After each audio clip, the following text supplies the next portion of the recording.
প্রিয় দর্শক, যুগবাণী লিগ্যাল ডেস্কে আপনাদের সবাইকে স্বাগত জানাচ্ছি। আজকে আমরা এমন একটি টপিক নিয়ে কথা বলবো যেটি আসলে মোটামুটি প্রায় সবারই একটি কমন একটা ব্যাপার থাকে। অর্থাৎ আমরা অনেকেই অনেক সময় অনেকের কাছে টাকা পয়সা পাই, কিন্তু সেগুলো আসলে উদ্ধার করতে গেলে আমাদের অনেকটা হ্যাসেল পোহাতে হয়। তো সেই ক্ষেত্রে আমরা অনেক সময় দেখা যায় যে মানে অপারগ হয়ে আমরা আইনের দ্বারস্থ হই। কিন্তু সেই ক্ষেত্রে আমাদের আসলে পদক্ষেপগুলো কি কি হবে এবং কি কি পদক্ষেপ নেওয়া উচিত, বা মামলা করতে গেলে সেই মামলাগুলো কোথায় করতে হবে, কিভাবে করতে হবে, কেমন খরচ হবে এবং কোন ধারায় এই মামলাগুলো হয়, এই সম্বন্ধে আজকে আমরা জানবো বাংলাদেশ সুপ্রিম কোর্টের আইনজীবী অ্যাডভোকেট সজীব সরকারের কাছ থেকে। তো সজীব ভাই, তো এই বিষয়টি তো আসলে খুবই কমন একটি ব্যাপার যে আমরা দেখা যায় যে অনেকে অনেকের কাছে টাকা পয়সা পায়, কিন্তু তারা যদি দিতে না চায় তাহলে আমরা আইনি কি কি পদক্ষেপ আমরা নিতে পারি? সকলকে ধন্যবাদ, স্বাগতম।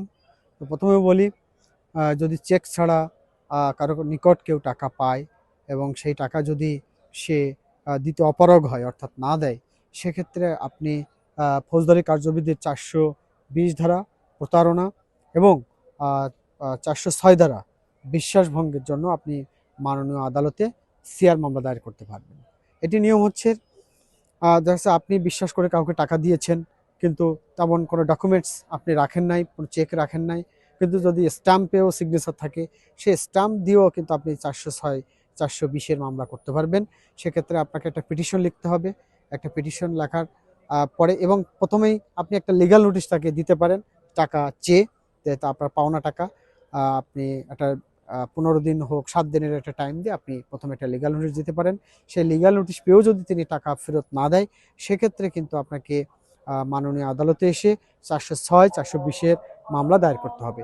এবং এই মামলা দায়েরের ক্ষেত্রে প্রথমেই হচ্ছে যে আপনি লিগ্যাল নোটিশ সার্ভ করেছেন এবং যদি কোনো ডকুমেন্টস থাকে আপনার কাছে, স্ট্যাম্প হোক বা অন্য কোনো প্রমাণ চেক ছাড়া, সেইগুলো কিন্তু আপনি মামলার সঙ্গে যুক্ত করতে পারবেন। সেক্ষেত্রে একটা পিটিশনার দিয়ে আপনাকে এই মামলাগুলা অন্য যে ডকুমেন্টস আছে সেই ডকুমেন্টসগুলো পিটিশনের সাথে সংযুক্ত করে আপনাকে মামলাটা দায়ের করতে হবে। এবং মামলা দায়েরের পরই কিন্তু মাননীয় আদালত কিন্তু এই মামলায় একটি তদন্ত দিবে এবং সেই তদন্ত রিপোর্ট পর্যন্ত আপনাকে অপেক্ষা করতে হবে। যদি তদন্ত রিপোর্টে প্রমাণিত হয় আপনি আসলেই টাকা পান বা সে টাকা দিচ্ছে না, টালভানা করছে, তখন কিন্তু পুলিশ আপনার পক্ষে একটি রিপোর্ট মাননীয় কোর্টে জমা দিবেন এবং সেই রিপোর্ট জমা দেওয়ার পরেই মাননীয় আদালত কিন্তু সেই সংশ্লিষ্ট ব্যক্তির বিরুদ্ধে ওয়ারেন্ট ইস্যু করবে। আচ্ছা। ওয়ারেন্ট বা সমন, অনেক সময় সমনও করে, ওয়ারেন্টও করে। যদি সরাসরি ওয়ারেন্ট হয় সেক্ষেত্রে পুলিশ কিন্তু তাকে অ্যারেস্ট করবে।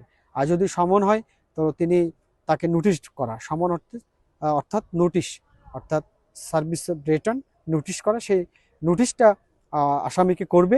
এবং নোটিশ পেয়েও যদি তিনি মাননীয় আদালতে না আসেন, আদালতকে অবমাননা করেন, সম্মান না জানান, জামিন না নেন, সেক্ষেত্রে কিন্তু পরবর্তী ডেটে মাননীয় আদালত ডব্লিউএ অর্থাৎ ওয়ারেন্ট ইস্যু করবে এবং তখন পুলিশ তাকে ধরে নিয়ে আসবে। এবং এক্ষেত্রে আসামির করণীয় হচ্ছে সমন পাওয়ার পরপরই তার উচিত যে বা মামলা হয়েছে এবং রিপোর্ট এসেছে এটি জানার পরপরই তার উচিত মাননীয় আদালতে এসে স্বেচ্ছায় আত্মসমর্পণ মূলক জামিনের প্রার্থনা করে জামিন নেওয়া।